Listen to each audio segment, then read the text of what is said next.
이 시간 하나님께서 우리에게 주시는 말씀 보도록 하겠습니다. 사무엘하 3장 31절에서 37절까지의 말씀입니다. 사무엘하 3장 31절에서 37절 말씀, 제가 말씀 읽겠습니다. 다윗은 요압을 비롯하여 자기가 함께 있는 온 백성에게 명령하였다. 백성은 옷을 찢고 허리에 굵은 배 옷을 두른 뒤에 아브넬의 상여 앞에서 걸어가면서 애도하여라. 그리고 다윗 왕도 몸소 상여를 뒤따라 갔다. 백성이 아브넬을 헤브론에 장사 지내니 다윗 왕이 아브넬의 무덤 앞에서 목을 놓아 울었고 온 백성도 울었다. 다윗 왕은 아브넬을 두고 이렇게 조가를 지어 불렀다. 어찌하여 어리석은 사람이 죽듯이 그렇게 아브넬이 죽었는가? 그의 손이 묶이지도 않았고 발이 쇠고랑에 채이지도 않았는데 악한 자들에게 잡혀 죽듯이 그렇게 쓰러져서 죽었는가? 그러자 온 백성이 아브넬의 죽음을 슬퍼하며 다시 한번 울었다. 날이 아직 저물어들지 않았을 때에 온 백성이 다윗에게 와서 음식을 들도록 권하니 다윗이 맹세하였다. 오늘 해가 지기 전에 내가 빵이나 그 어떤 것을 마시라도 보면 하나님이 나에게 어떤 벌을 내리셔도 마땅하다. 온 백성이 그것을 보고서 그 일을 좋게 여겼다. 다윗 왕이 무엇을 하든지 온 백성이 마음에 좋게 받아들였다. 그때에야 비로소 넬의 아들 아브넬을 죽인 것이 왕에게서 비롯된 것이 아님을 온 백성과 온 이스라엘이 깨달아 알았다. 아멘. 하나님의 말씀입니다. 오늘은 제가 최근에 들은 얘기 중에 제일 재밌게 아주 인상적으로 들었던 이야기로 오늘 말씀을 시작해 보려고 합니다. 성균관 대학에서 양자역학을 가르치시는 공근식 박사님이라는 분이 계시다고 그래요. 이분은 충북 영동 그 시골 출신이세요. 고등학교 2학년이 됐는데 마음에는 이렇게 카이스트를 가고 싶은 그런 생각이 있었습니다. 우리 청소년들 카이스트 가고 싶죠? 네. 안 가고 싶습니까? 뭐 괜찮습니다. 네. 근데 이분이 수학하고 물리는 굉장히 좋아하고 잘했다 그랬어요. 그런데 다른 과목은 거의 낙제 수준이에요. 그러니까 그 당시 시험 구조상 아무리 수학, 과학을 잘해도 나머지 과목이 거의 빵점 수준이면 대학을 가기가 어렵습니다. 그래서 고등학교 2학년 때 나는 대학은 못 가겠구나 이 성적을 보니까 그래서 고2 때 자퇴를 합니다. 그리고 나서 부모님과 함께 수박 농사를 지어요. 한 10년 동안 수박 농사를 지었습니다. 그런데 그렇게 수박 농사 지으면서도 이렇게 공부에 대한 열망이 있었다 그랬어요. 예를 들어서 그 수박밭 옆으로 시내가 흘러갔는데 그 시냇물을 바라보면서 저 시냇물의 속도는 얼마일까? 이런 생각을 했다는 거예요. 그 공부에 대한 열망이 있었는데 한 번은 28살에 대전에 수박을 납품하러 갔다가 누가 주는 전단지를 받았습니다. 전단지에 성은 야학이라고 써 있었는데 지금은 잘 없지만 옛날에는 이렇게 정규 학업 과정을 못 마친 사람들, 고등학교, 중학교 졸업장이 없는 분들을 밤에 불러서 공부를 시켜서 검정고시를 따게 해주는 그런 야학이 있었거든요. 그래서 그 야학 전단지를 보니까 여기서 멀지가 않아요. 바로 찾아갑니다. 가서 보니까 그 야학이 카이스트 박사과정 학생들이 봉사활동을 하는 거예요. 그래서 거기를 들어가지요.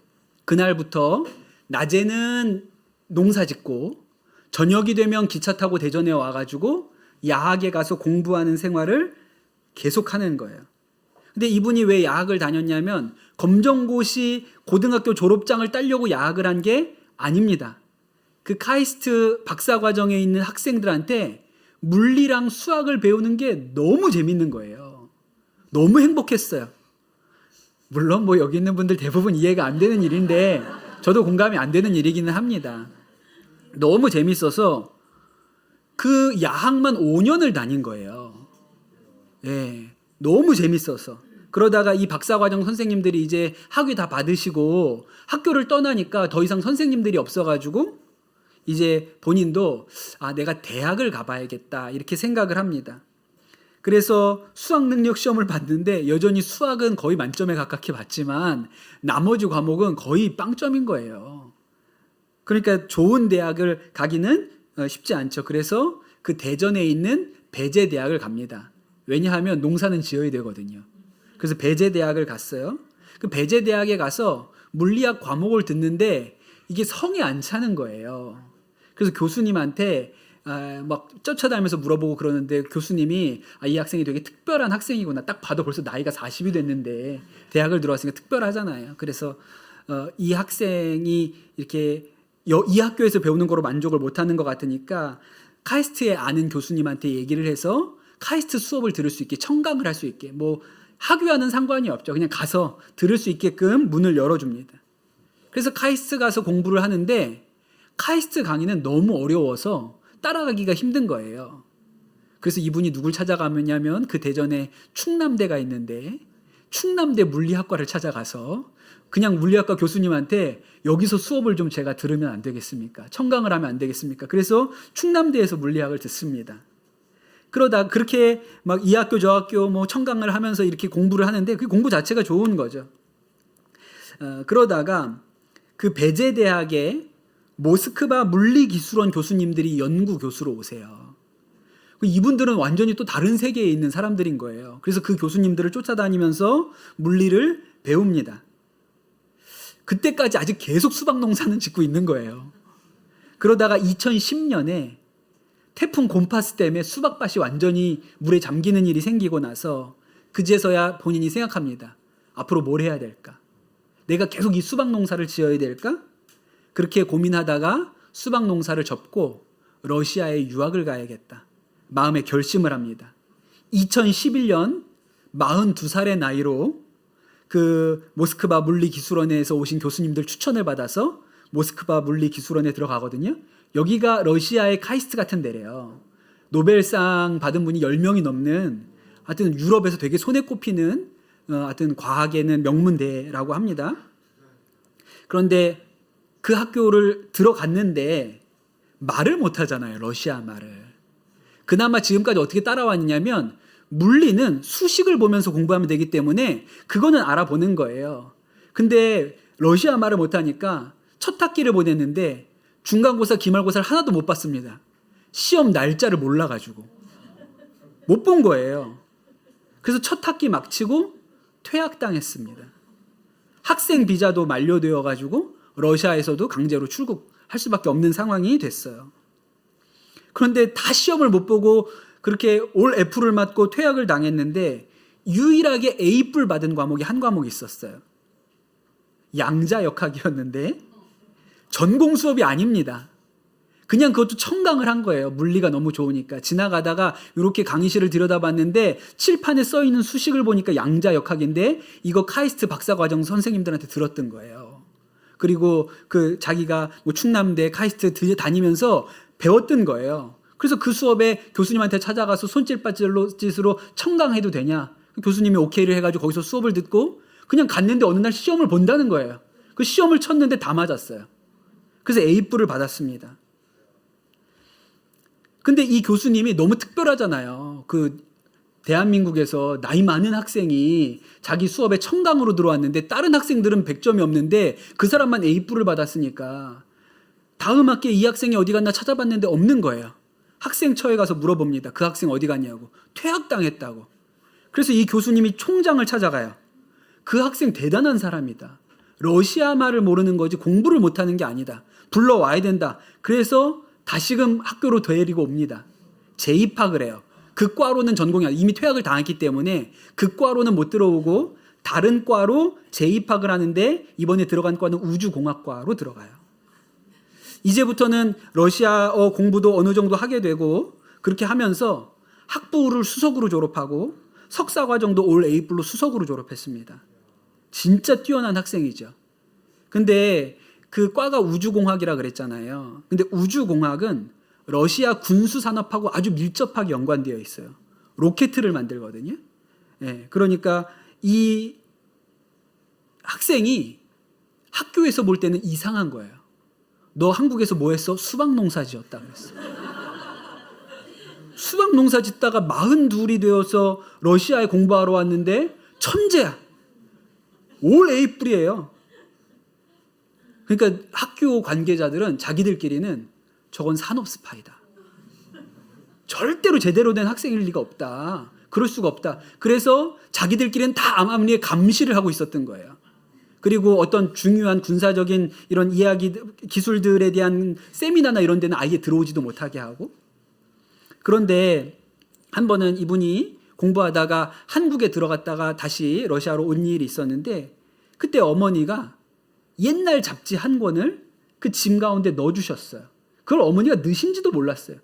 그 잡지가 뭐냐면 벌써 한 20년 전, 한 10몇 년 전에 영농 잡지, 그 농업인들만 보는 잡지인데, 거기에 이분이 수박 농사를 너무 잘 지어서 아버지랑 같이 수박을 끌어안고 사진을 찍고 인터뷰를 했던 잡지가 집에 있는데, 그 어머니가 이게 공부할 때 필요하지 않을까 그래서 그냥 물어보지도 않고 러시아 가는 짐에다 넣어버린 거예요. 그래서 와서 보니까 이게 왜 여기 들어있나? 그리고 자기 책상에다 올려놨는데, 그 학교 제일 친한 친구가 그 방에 놀러 왔다가 이게 뭐야? 그 한국 잡지인데 옛날에 내가 나왔어. 그래서 그 잡지를 딱 보더니 야, 이거 나 빌려줘. 그리고 이걸 들고 그 학교 총장님한테 갔다는 거예요. 총장님, 이 사람 스파이 아닙니다. 수박 농사 진짜 지었습니다. 이렇게 기사가 나 있잖아요. 그래서 이분이 러시아 학술지에 자기 사진과 그 옛날 잡지에 나왔던 수박 안고 찍은 사진이 동시에 걸린 기사가 나오고, 52의 나이에 러시아에서 박사학위를 받고 지금은 한국으로 돌아오셔서 성균관대에서 양자역학을 가르치고 계세요. 진짜 기가 막힌 얘기죠. 이 공 박사님한테 기자가 물어보는데 원래 천재 아니세요? 이렇게 물어봤거든요. 그랬더니 공 박사님이 뭐라고 얘기하냐면 절대로요. 러시아에서 진짜 천재들을 많이 봤습니다. 머리 돌아가는 속도가 달라요. 뭐든지 빠릅니다. 그런데 포기도 빨라요. 저는 느리지만 계속 하고 있을 뿐입니다. 이렇게 얘기했어요. 우리 청소년들 아직 늦지 않았습니다. 28살에 시작해도 괜찮아요. 일단은 수박 농사를 가서 먼저 좀 지어보시고 정신이 든 다음에. 이분이 뭐라고 얘기했냐면 자기가 공부해보니까 수박 농사보다 쉽다 그랬어요. 공부가. 수박 농사가 너무 힘들기 때문에 수박 농사 하던 그 끈기면 공부는 하겠더라. 그렇게 얘기를 해요. 근데 여러분, 이 공근식 박사님 인생을, 우리의 이야기를 들어보면서 여러분, 사람의 인생에 무엇이 중요합니까? 제가 느낀 것은 신실함. 신실함이 다른 말로는 일관성이거든요. 이분은 그 물리가 너무 좋아서 그 물리만 공부를 한 거예요. 여러분, 오늘 우리가 나눌 성경 말씀도 좀 복잡합니다. 사무엘하 2장, 3장, 4장을 그냥 오늘 한 번의 설교로 다 퉁치고 넘어갈 거예요. 왜냐하면 이 2장, 3장, 4장에 나오는 이야기를 길게 하고 싶지가 않아요. 왜냐하면 이 이야기들이 다 좀 더러운 얘기들입니다. 그냥 이 세상의 권모 술수에 대한 이야기들, 배신하고 또 배신하고 사람 등치고 이런 이야기들이 2장, 3장, 4장에 걸쳐서 나오거든요. 그냥 지금 뉴스를 틀어도 흔히 들을 수 있는 이야기들이에요. 그래서 오늘 한 번의 설교로 다루려고 하기 때문에 여러분 정신을 집중해서 양자역학을 공부한다고 생각하시고 집중해서 들어보세요. 제가 지난주에 다윗이 유다 지파의 왕이 되었다 그랬죠. 그렇죠? 한 지파의 왕이 된 것입니다. 나머지 11지파는 사울의 넷째 아들인 이스보셋을 왕으로 세우고 이스보셋을 따랐어요. 그리고 이 이스보셋을 돕는 가장 힘 있는 사람이 아브넬이라는 군사령관이었습니다. 이거는 머리에 넣으셔야 돼요. 이제 아브넬이 누구라고요? 이스보셋의 군대 사령관이에요. 이 사람이 11개 지파의 군사령관입니다. 그리고 다윗을 돕는 군사령관은 요압이라는 사람이었어요. 이렇게 여러분 나라가 두 개로 쪼개지고 나니까 계속 다툼이 생길 수밖에 없지요. 그러면 11개 지파는 누가 대표로 나와요? 누구? 아브넬이 나오고, 남유다에서는 누가 나와요? 요압이 나와서 이제 군인들을 앞세워가지고 크고 작은 싸움들이 일어나게 되는 것입니다. 그런데 이런 싸움 중에 요압의 동생이었던 아사헬이 아브넬에 의해서 죽임을 당합니다. 그러니까 요압은 아브넬은 내 동생을 죽인 원수인 거예요. 네, 그래서 아주 이 아브넬에 대해서 요압이 언젠간 내가 복수하고 말 것이다, 그런 마음을 가지게 됩니다. 근데 이 아브넬이라는 사람이 어떤 사람이냐? 자기 위에 이스보셋이 왕으로 있잖아요. 근데 사실 아브넬은 마음으로 이스보셋은 꼭두각시다 이렇게 생각해요. 힘은 나에게 있지 저 이스보셋이 무슨 힘이 있어, 이렇게 생각하거든요. 그런데 어느 날 이 아브넬이 뭔가 아주 잘못을 합니다. 왕의 영린을 건드리는 잘못을 해요. 그래서 이스보셋이 이 아브넬을 훈계를 하죠. 꾸짖는 일이 생겼는데 그 말을 아브넬이 듣고 임금한테 막 대듭니다. 나를 개같이 여기는 게 아니냐.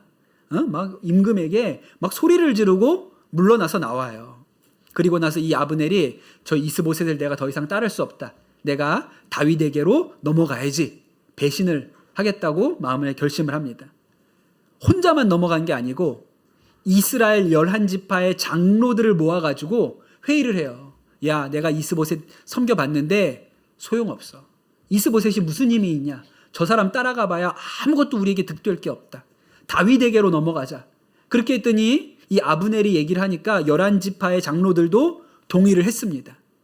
그 동의를 가지고 다윗을 찾아간 거예요. 헤브론으로. 그래서 다윗 왕한테 우리 11개의 지파의 그 장로들이 임금님을 따르겠다고 마음을 정했습니다. 임금님, 이제 이 전체 12지파가 다 임금님의 것이 될 겁니다.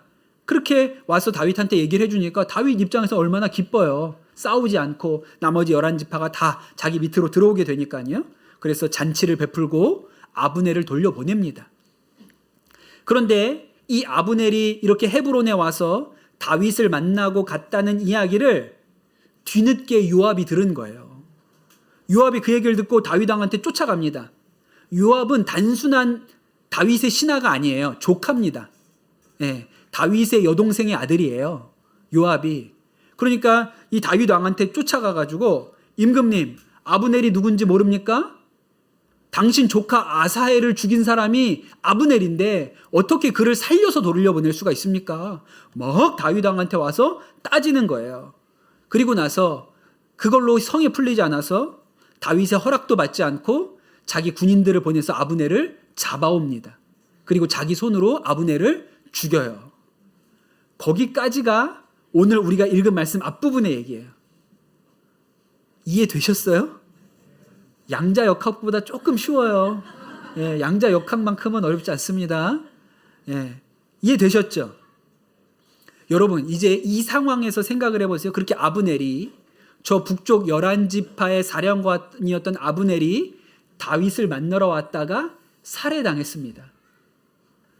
다윗한테는 엄청난 위기가 찾아온 거예요.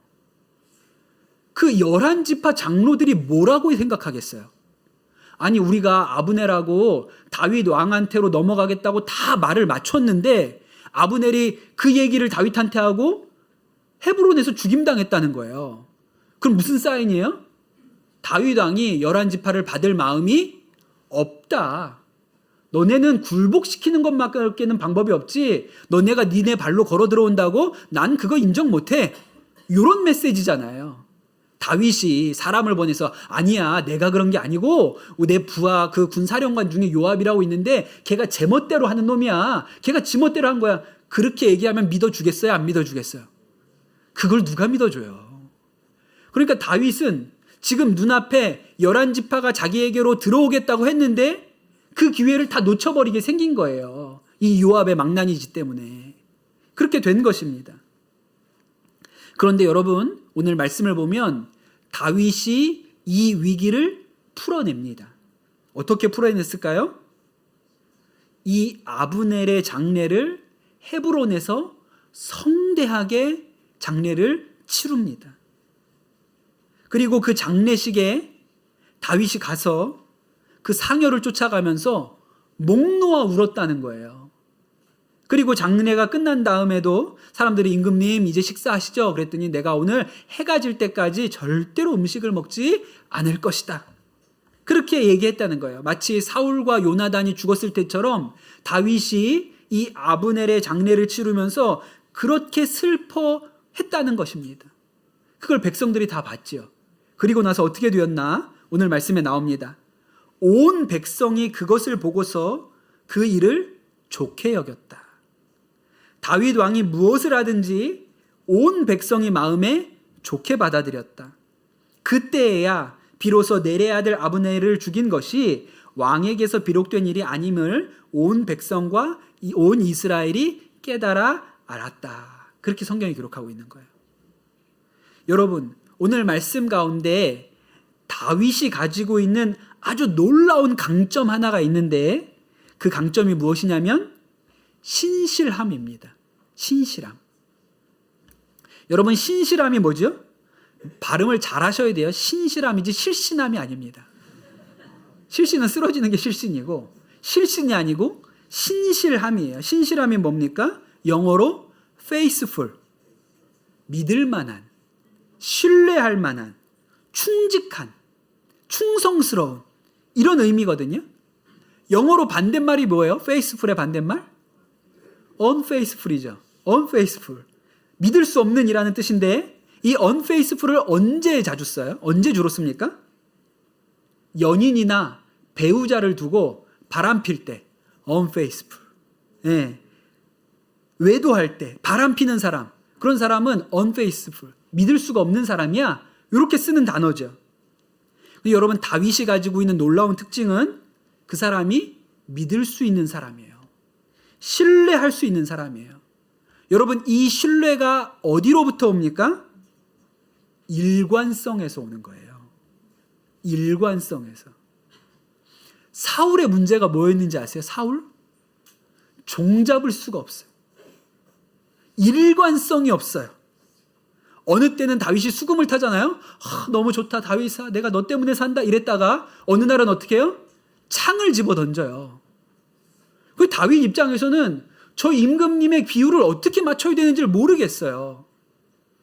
어떤 날은 다윗을 잡아 죽여야 된다고 길길이 날뛰다가 다윗이 살려주잖아요. 그럼 나의 아들 다윗아, 네가 의로운 사람이다. 네가 왕이 될 것이다. 그러니까 그 신하들이 어느 장단에 춤을 춰야 될지 몰라요. 사울은 어떤 사람이냐면 일관성이 결여된 사람이에요. 그럼 어떻게 해야 될지 잘 모르겠어요. 그런데 여러분, 다윗은 어떻습니까? 다윗은 아주 일관된 사람입니다. 다윗은 한 번도 사울 왕을 미워한 적이 없어요. 사울 왕에 대해서 한마디도 악한 말을 뱉은 적이 없습니다. 2번이나 사울 왕을 죽일 기회가 주어졌잖아요. 그런데 2번 다 일관되게 행동하죠. 다 살려서 돌려보냅니다. 왜 살려줬느냐? 이유는 매 한 가지예요. 하나님이 기름 부어 세운 왕을 어떻게 내 손으로 죽이냐? 살려두어야지. 그리고 이 사울이 죽었을 때 다윗이 어떻게 했습니까? 목 놓아 울었어요. 사울의 시신을 길르한 야베스 사람들이 수습해 주죠. 그 사람들한테 찾아가서 감사하다고 얘기하고 그 사람들을 칭찬한 사람도 다윗이에요. 그런데 지금 사울을 따르는 군사령관, 사울의 옛날에 군사령관이었던 아브넬이 죽었습니다. 그런데 이 아브넬의 죽음을 두고 다윗이 목 놓아 울고 금식하는 거예요. 그러니 사람들이 다윗을 어떻게 생각해요? 저건 진짜야. 진심이야.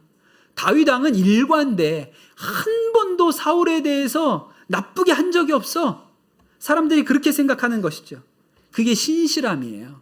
믿을 수 있어요. 오해가 풀리는 거죠. 왜 러시아 그 사람들이, 그 교수들이 공근식 박사에 대한 오해를 왜 풀었습니까? 이 사람은 아주 일관된 사람이에요. 수박하고 물리 말고는 몰라. 오직 수박, 오직 물리예요. 아주 일관되어 있어요. 그의 삶에는 일관성이 있습니다. 천재들은 머리 돌아가는 속도가 달라요. 뭐든지 빨라요. 그런데 포기도 빨라요. 그런데 공근식 박사는 느리지만 계속해요. 그게 그 사람이 가진 일관성이에요. 그러니까 오해가 풀리죠. 믿을 수 있어 저 사람은. 이렇게 되는 것입니다. 근데 여러분, 세상은 그렇지가 않습니다. 세상은 믿을 수가 없어요. 세상은 한결같지가 않습니다. 세상은 자신의 이익을 따라 언제든지 바꿔요. 뒤집습니다. 여러분, 이 아브넬이 사울이 죽고 나니까 이스보셋을 왕으로 세웠다가 이스보셋이 영 시원치 않으니까 다윗에게로 넘어가지 않습니까? 배신한 거죠. 여러분, 요압이 충성스러운 다윗의 장군인 것처럼 행동하지만 실제로는 다윗 말 안 듣습니다.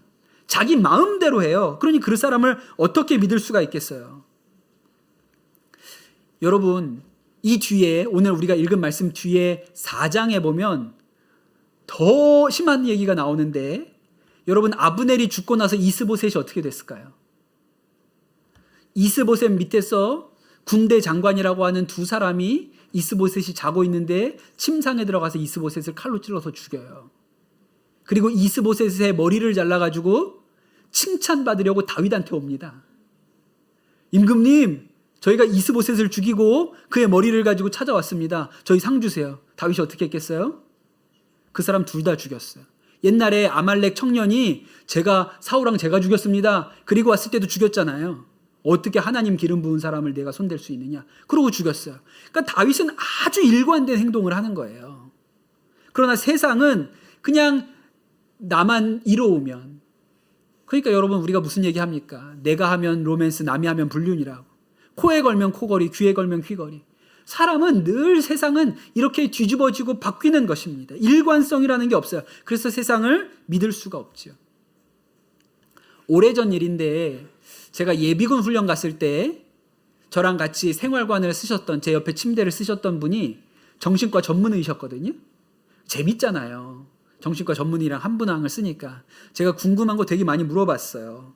그러다가 그때 제가 우리 아들들 어릴 때라서 그 아이들에 관련돼서 선생님한테 물어봤는데, 선생님, 애들 양육할 때 이렇게 통제적으로 질서를 잘 지키도록 통제하면서 양육하는 게 중요할까요? 더 좋을까요? 아니면 아이들이 이렇게 창의적으로 생각할 수 있도록 자율성을, 마음대로 할 수 있도록 자율성을 주는 게 더 좋을까요? 제가 이렇게 물어봤더니 그 선생님이 뭐라고 대답하셨냐면, 전 진짜 맞는 얘기라고 생각하는데 이렇게 대답하셨어요.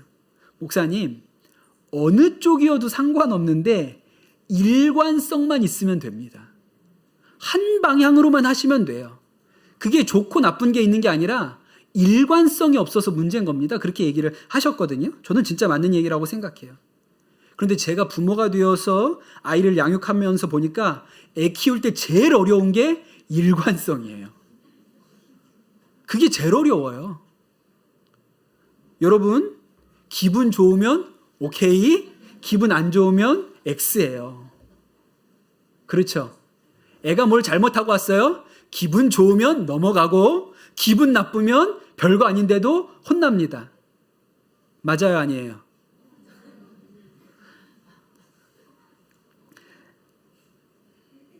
아이들이 어떤 일이 옳고 그른지를 가지고 분별하지 않고 부모의 기분을 가지고 분별합니다. 엄마 아빠의 표정을 가지고 할까 말까를 선택하는 거예요. 그럼 어떻게 되죠? 불안해져요. 일관성이 결여되어 있으면 아이들은 불안함을 느낍니다. 이때 내가 어떤 행동을 해야 될지를 잘 모르게 돼요. 그러니까 불안하죠. 우리 청소년들, 여러분, 엄마 아빠가 여러분을 대하는 태도가 늘 변함없고 한결같아요? 아니면 기분을 따라 이랬다가 저랬다가 해요? 그래서 우리가 죄인인 거예요. 그게 우리예요. 세상에는 일관성이라는 게 없어요. 죄인이 왜 죄인인지 아세요? 일관되게 하는 건 죄밖에 없어서 죄인인 거예요. 그냥 우리는 다 그냥 좋은 대로 해요. 기분대로 하고요. 그런데 여러분, 우리가 꼭 기억해야 되는 것은 하나님의 위대한 성품이 신실함입니다. 하나님은 우리 한 사람 한 사람에 대하여 신실하세요. 변함이 없어요. 아주 일관되어 계세요. 그게 하나님의 위대한 성품입니다. 하나님이 그래서 페이스풀이에요. 믿을 수 있어. 신뢰할 수 있어요. 만약에 하나님이 변덕스럽잖아요. 사울처럼 좋으면 막 칭찬해 줬다가 기분 나쁘면 창을 집어 던지는 하나님이에요. 어떤 때는 막 우리한테 예쁘다 좋다 이랬다가 또 어느 날 하나님이 기분 나쁘면 막 번개를 꽂는 거예요, 옆에. 그러면 여러분 우리 어떻게 됩니까? 우리 정신병자 돼요. 어느 장단에 맞춰서 우리가 뭘 해야 되는지를 몰라요. 그럼 정신병자 되죠. 그런데 여러분 우리 하나님의 위대한 속성은 그분이 일관되어시다는 거예요. 변함이 없어요. 신실하세요, 하나님이. 여러분 구약 성경이 저자가 최대한 줄여도 한 30명 됩니다. 하여튼 30명보다 많아요. 근데 그 30명이 다 같이 모여가지고 구약 성경을 만든 게 아니고 1000년 동안 점진적으로 쓰여진 거를 한 번에 모은 거예요. 서로 얘기한 적도 없고 소통한 적도 없고 각자 썼는데 어느 날 이걸 다 책을 모아가지고 성경이 된 거거든요. 그럼 여러분 성경의 메시지가 일관돼야 정상이에요? 다 제각각이야 정상이에요? 제각각이어야 되죠. 각자 다른 사람이 각자 다른 시대에 그냥 알아서 쓴 거예요. 그럼 다 딴소리를 해야 되거든요. 근데 성경의 메시지는 아주 일관되어 있어요. 아담과 하와가 죄를 지은 이후로 하나님의 메시지는 하나예요. 죄에서 돌이키라. 돌아오면 용서한다. 너희가 죄에서 돌이켜 하나님께로 돌아오면 하나님은 회복시키실 것이다. 창세기부터 말라기까지 구약 성경은 일관되게 돌아오면 하나님이 용서하시고 받아주신다. 회복시켜 주신다. 이 얘기를 일관되게 하고 있습니다. 그러다가 마지막에는 하나님의 아들인 예수님이 오셔서 십자가에 달려 죽으시면서 회개하고 돌아오라. 내가 너희의 죄를 용서한다. 하나님께 돌아오면 영원한 생명이 있다. 그렇게 말씀하신 거예요. 그게 성경입니다. 여러분, 탕자 아버지가 가지고 있었던 위대한 성품이 뭔지 아세요? 일관성입니다. 이 아들이 아버지의 품에 그 집에 있을 때도 아들을 사랑했고, 이 아들이 아버지의 재산을 들고 나가서 허랑방탕하게 다 그것을 낭비할 때도 여전히 그 아버지는 그 아들을 사랑했고, 그 아들이 완전히 빈털터리가 되어 거지꼴이 되어서 집으로 돌아올 때도 여전히 그 아버지는 그 아들을 사랑했어요. 그러니 여러분, 이 탕자 아버지가 가지고 있는 위대한 성품이 아들에 대하여 일관된 사랑을 가지고 있었다는 것입니다. 그 마음이 하나님의 속성이에요. 하나님께서 우리를 그렇게 대하시거든요. 예수님이 우리를 어떻게 사랑하시는지 성경에 뭐라고 기록하냐면 요한복음 13장에 유월절 전에 예수께서 자기가 세상을 떠나 아버지께로 돌아갈 때가 이른 줄을 아시고 세상에 있는 자기 사람들을 사랑하시되 어떻게 사랑하셨다고요? 끝까지 사랑하셨다고요. 처음 사랑한 것처럼 끝까지 사랑하셨다고. 일관되게 한결같이 사랑하셨다고 성경이 기록하고 있는 것입니다. 여러분, 우리에 대한 하나님의 사랑이 신실하세요. 이거 어마어마한 축복이에요. 하나님이 변덕스러운 하나님이잖아요. 그럼 진짜 우리가 못 살아요. 그런데 하나님이 아주 신실하시고 변함이 없죠. 그래서 하나님이 페이스풀입니다. 그런데 여러분, 이 하나님의 신실하심을 믿는 사람, 하나님의 성품이 그 성품을 닮아가는 사람, 예수님을 바라보는 사람이 그 신실하심을 덧입게 됩니다. 성령의 9가지 열매가 있죠. 그 성령의 9가지 열매 중에 하나가 신실이에요. 성령의 열매는 사랑과 기쁨과 화평과 인내와 친절과 선함과 신실과 온유와 절제라 그랬어요. 이 신실이 개역 개정판 성경에는 뭐라고 나와요? 충성이라고 나오죠. 그게 새 번역 성경에는 충성을 신실이라고 번역했어요. 근데 그 충성이 faithful, 신실 faithful이에요. 여러분, 하나님 안에 있는 사람에게 신실의 열매가 맺힙니다. 왜냐하면 내 아버지 되신 하나님이 일관되어 있으니까. 그분이 나를 변하지 않고 사랑하시니 우리도 두려워하지 않고 염려하지 않고 우물쭈물하지 않고 하나님을 끝까지 사랑할 수 있는 거예요. 사랑하는 성도 여러분, 하나님이 신실하신 하나님입니다. 우리 하나님이 신실하신 분이세요. 이것이 우리에게 얼마나 놀라운 축복인지 모릅니다.